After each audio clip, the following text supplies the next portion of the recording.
بسم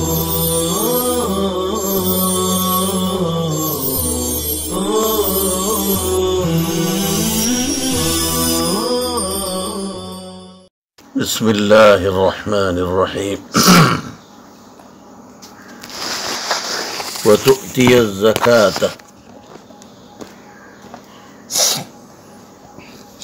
آتا یوتی ایتان کے معنی دینا، یہ ایتا اعطاء کے معنی میں ہے۔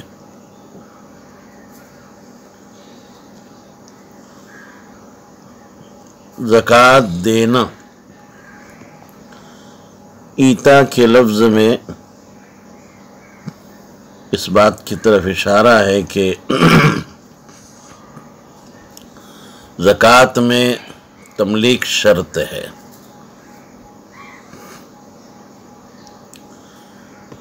زکوٰۃ کے ایک لغوی معنی ہے اور ایک شرعی معنی۔ لغوی معنی طہورا،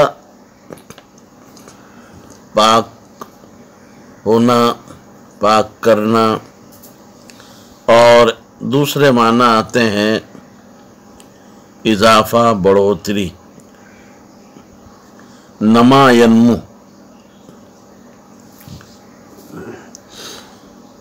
اور زکوٰۃ دینے سے چونکہ ایک مخصوص مقدار کو نکال کر مستحقین زکوٰۃ کو دینے کے بعد جو مال بچتا ہے وہ پاک صاف ہو جاتا ہے۔ نیز مزکی یعنی زکوٰۃ دینے والا زکوٰۃ ادا کر کے مذموم صفت مخلص وغیرہ سے بھی پاک ہو جاتا ہے۔ اور زکوٰۃ سال میں ایک حولان حول کے بعد دی جاتی ہے۔ یہ دینا مال میں بڑھوتری یعنی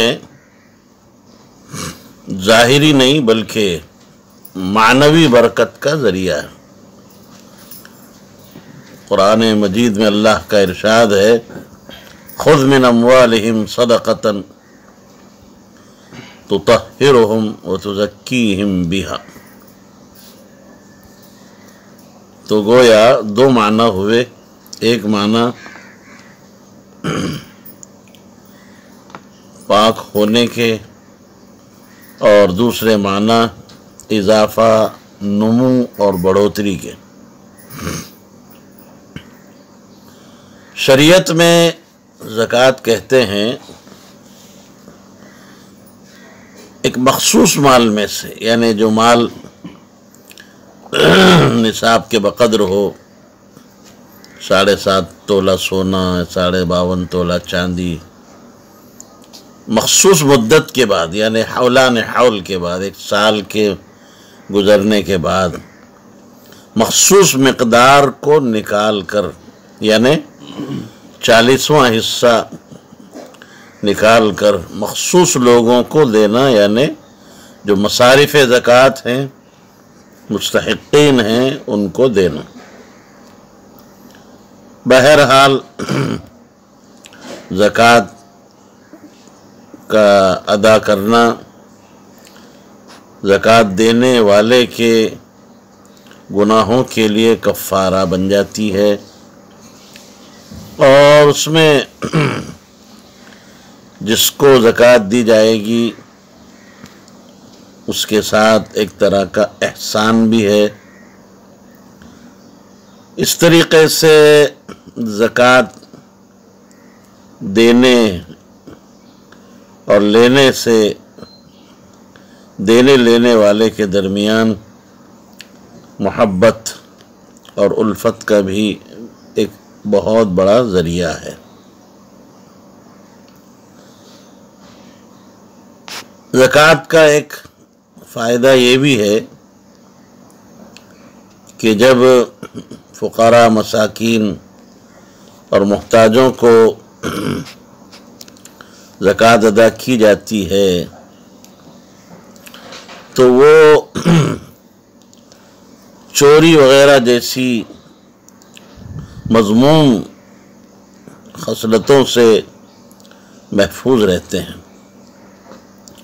بہرکیف زکوٰۃ ایک اہم فریضہ ہے اور اس کے دینی دنیاوی بہت سارے منافع ہیں، فوائد ہیں۔ زکوٰۃ ادا نہ کرنے سے اللہ رب العزت بارش کو روک لیتے ہیں۔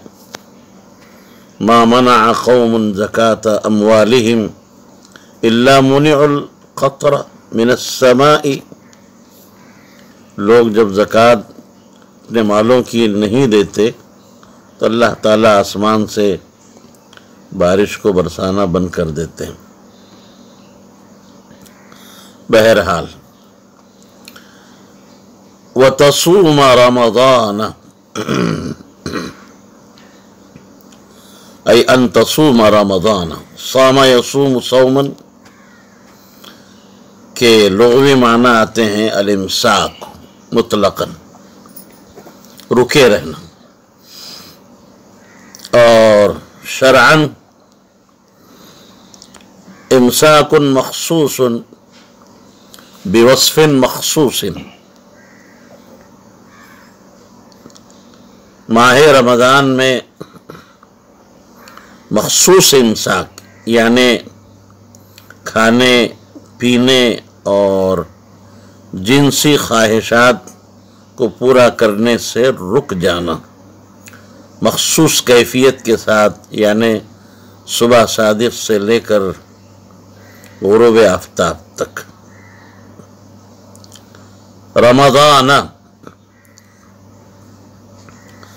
رمضان کو رمضان اس لیے کہا جاتا ہے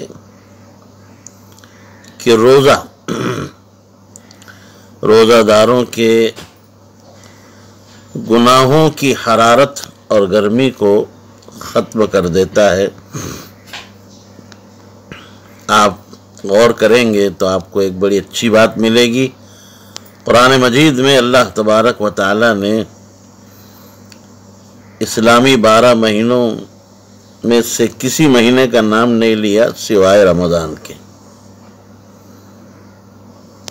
وَتَحُجَّ الْبَيْتَ، اور تم بیت اللہ شریف کا حج کرو۔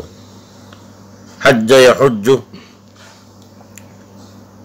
اس کا لغوی معنی آتا ہے ارادہ کرنا، قصد کرنا، اور شریعت میں حج کہتے ہیں اللہ کے گھر کا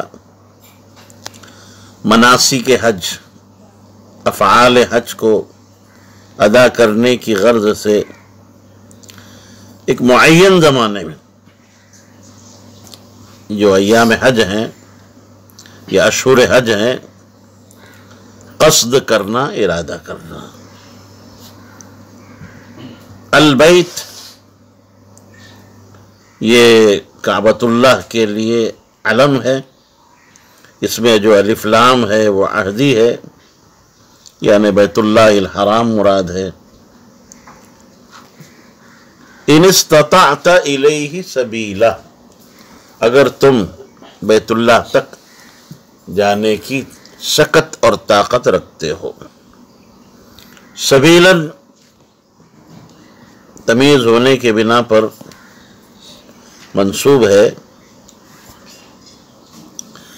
معلوم ہوا کہ حج کا فریضہ ایسے ہی شخص پر عائد ہوگا جو جانے اور واپس آنے کے بقدر روپیوں کا مالک ہو، یعنی زاد و راحلہ پر قادر ہو، اور اسی طریقے سے اتنی مدت تک اپنے اہل و عیال کا نفقہ اس کے پاس موجود ہو تو سال میں ایک زندگی میں پوری عمر میں ایک مرتبہ حج فرض ہوتا ہے، لازم آتا ہے۔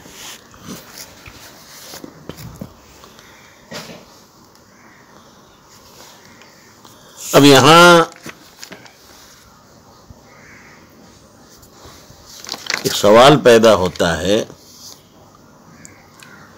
کہ سفر حج میں استطاعت کی شرط لگا دی گئی، حالانکہ دیگر عبادات میں بھی اتنی استطاعت تو ضروری ہے کہ مکلف انسان عبادت کو ادا کر سکے۔ تو جواب اس کا واضح ہے کہ بھئی استطاعت سے خاص استطاعت مراد ہے، یعنی ابھی میں نے بتایا زاد و راحلہ پر قادر ہونا۔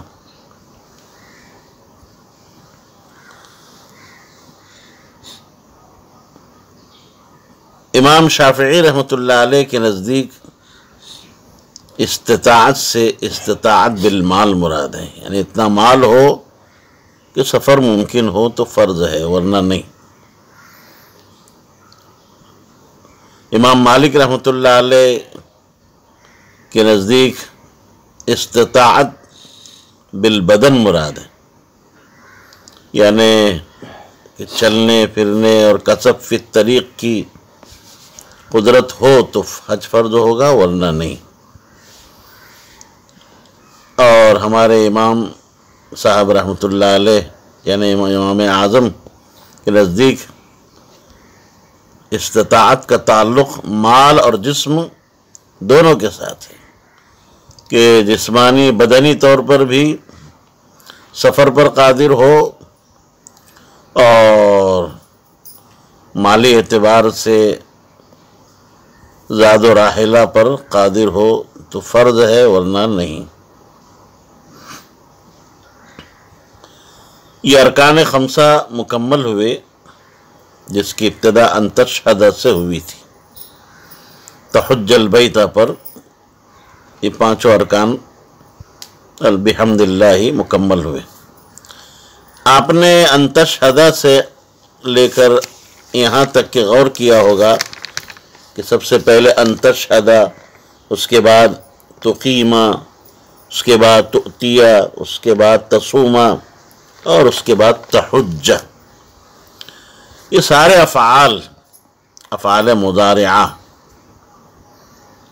کا استعمال کیا گیا۔ وجہ کیا ہو سکتی ہے؟ تو یاد رکھیے کہ ارکان اسلامیہ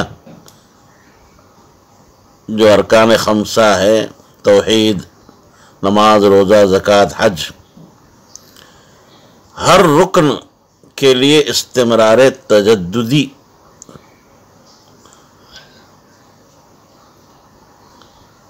ثابت ہو رہی ہے۔ توحید میں تو تاحیات استمرار مطلوب ہے، نماز میں اس سے کم، پھر روزہ زکوٰۃ میں اس سے کم۔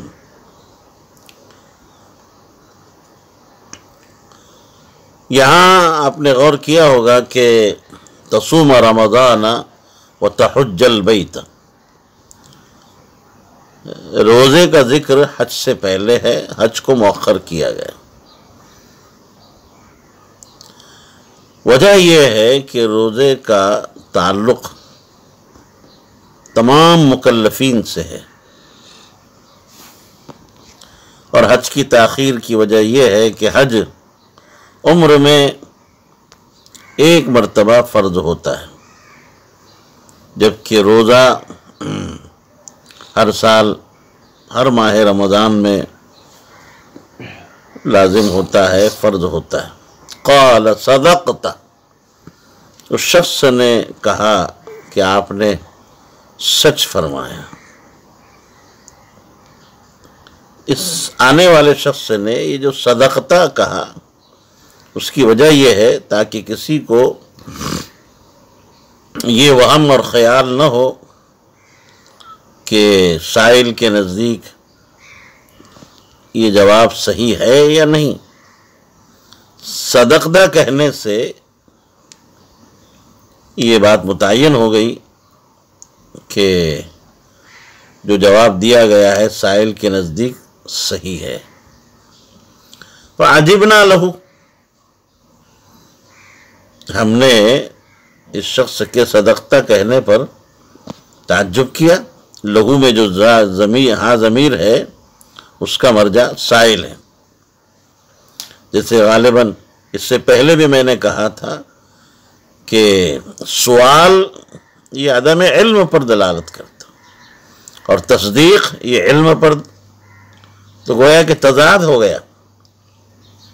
ایسے موقع پر تو بجائے صدقہ کہنے کے سائل کو فہم تو کہنا چاہیے، اس لیے تعجب ہوا۔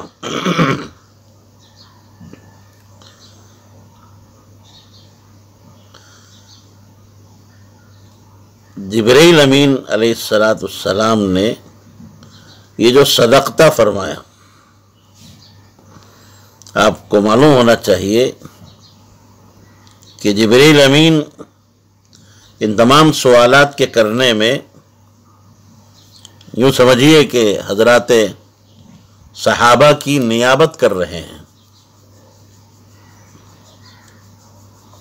اور چونکہ صحابہ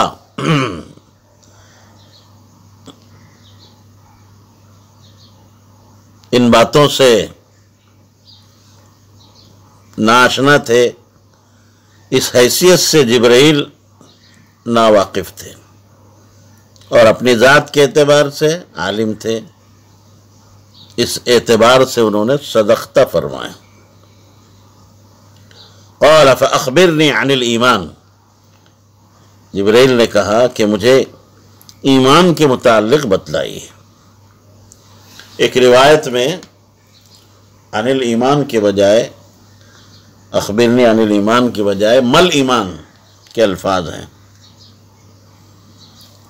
اب یہاں سوال ہوگا کہ بھئی ماں کے ذریعے سے جو سوال ہوتا ہے وہ تو ماہیت کے متعلق ہوتا ہے، اب جب سوال ماہیت کے متعلق ہوا ہے تو جواب تو سوال کے مطابق نہیں ہوا، کیونکہ جواب ماہیت کے متعلق نہیں دیا گیا۔ یہ ایک اشکال پیدا ہوتا ہے، اس اشکال کا جواب یہ دیا جا سکتا ہے کہ حضرت نبی کریم صلی اللہ علیہ وسلم نے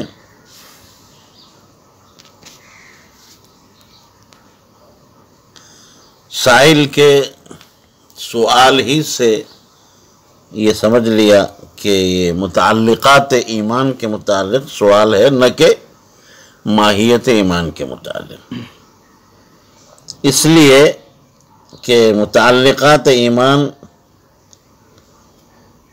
تعلیم کے زیادہ لائق ہے اور تصدیق اسی کے ضمن میں پائی جاتی ہے، انہی کے ضمن میں پائی جاتی ہے، اس وجہ سے اس طرح کا جواب دیا گیا۔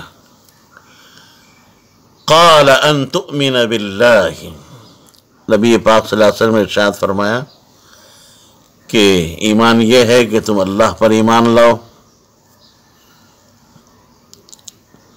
نبی کریم صلی اللہ علیہ وسلم نے ایمان کی توضیح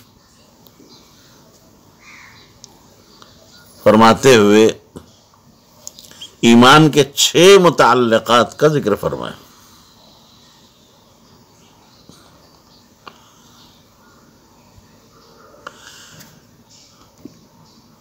ان تؤمن باللہ،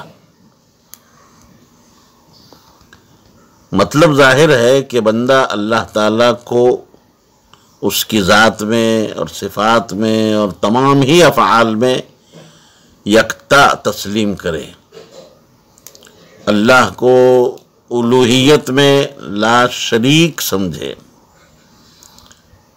اس بات کا عقیدہ رکھے کہ وہ رب العالمین ہے لا الہ الا اللہ، اس کے سوا کوئی مستحق عبادت بھی نہیں،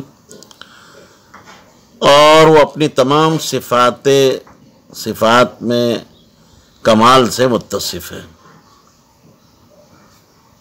اللہ کی ذات اپنی تمام صفات کے ساتھ قدیم ہے، وہ حی ہے، قیوم ہے، علیم ہے، خبیر ہے، قدیر ہے، سمیع ہے، بصیر ہے، وغیرہ وغیرہ۔ اب یہاں ایک بہت اہم سوال پیدا ہوگا، اس سے قبل اسلام سے متعلق سوال ہوا اور یہ دوسرا سوال ایمان سے متعلق ہو رہا ہے، تو آپ کے ذہن و دماغ میں غالباً ایک سوال اٹھ رہا ہوگا کہ ایمان اور اسلام ایک ہی چیز ہیں یا ان دونوں کے مابین کچھ فرق بھی ہے؟ تو اس سلسلے میں مختصراً اتنا ذہن میں رکھیں،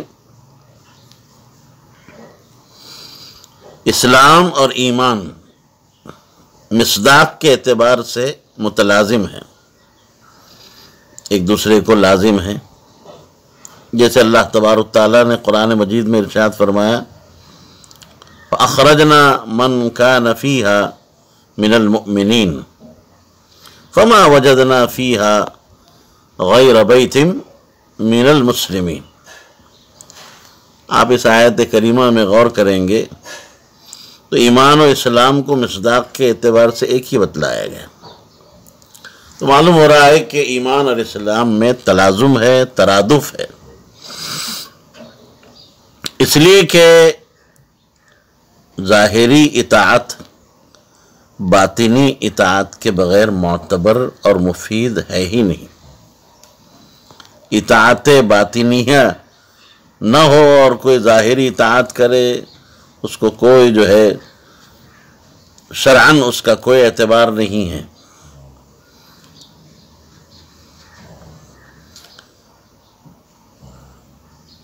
اسی طریقے سے قرآن مجید میں دوسری جگہ اللہ تبارک تعالیٰ کا یہ ارشاد ہے وَقَالَتِ الْأَعْرَابُ آمَنَّا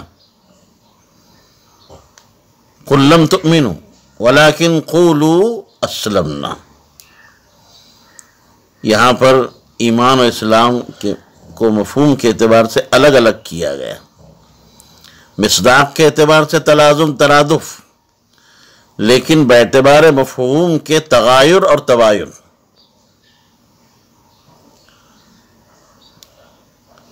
تو حاصل یہ نکلا کہ مفہوم کے اعتبار سے دونوں مختلف ہیں اور مصداق کے اعتبار سے متحد ہیں،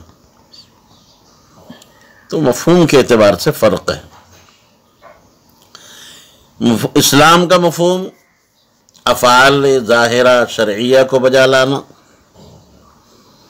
اور ایمان کا مفہوم قواعد شرعیہ کی دل سے تصدیق کرنا۔ بعض احادیث سے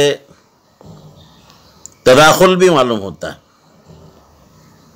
جیسے ایک حدیث ہے ای الاعمال افضل، پوچھا کہ اعمال میں سب سے افضل کون سا عمل ہے؟ فقال، تو آپ علیہ السلام نے ارشاد فرمایا الاسلام۔ تو پھر ایک سوال کیا ای الاسلام افضل، کہ کون سا اسلام افضل ہے؟ تو آپ نے فرمایا الایمان۔ اس سے معلوم ہو رہا ہے کہ ایمان اور اسلام میں تداخل ہے، عموم خصوص مطلق کی نسبت ہے، دونوں جمع بھی ہوتے ہیں اور دونوں متفرق بھی ہوتے ہیں۔ اس اعتبار سے منطقی انداز میں ہم یہ کہہ سکتے ہیں کہ ہر مومن مسلمان ہے، مگر یہ ضرور نہیں ہے کہ ہر مسلمان مومن ہو۔ دونوں میں سے ہر ایک کا دوسرے کی جگہ پر استعمال ہوتا ہے۔ جیسے آپ آئندہ ایک حدیث پڑھو گے ابھی انشاءاللہ العزیز، اس حدیث سے بھی آپ کو اندازہ ہو جائے گا۔ اللہ کے نبی علیہ السلام نے فرمایا الایمان بضع و سبعون شعبۃ، حدیث میں ایمان کا اطلاق ظاہری اعمال پر کیا گیا۔ اسی طرح ایک حدیث آپ کے سامنے آئے گی وفد عبد القیس، وہاں بھی آپ اس بات کو سمجھو گے۔ اللہ کا ارشاد ہے ان الدین عند اللہ الاسلام، اس آیت کریمہ میں بھی اسلام کا اطلاق ایمان پر کیا گیا ہے، یعنی تصدیق قلبی پر کیا گیا ہے۔ بہرحال ایمان کا محل قلب ہے اور اسلام کا محل اعضاء اور جوارح ہیں، اس لیے بطور خلاصہ کی یاد رکھیے اسلام ظاہری اعمال کا نام ہے اور ایمان یہ باطنی چیز ہے۔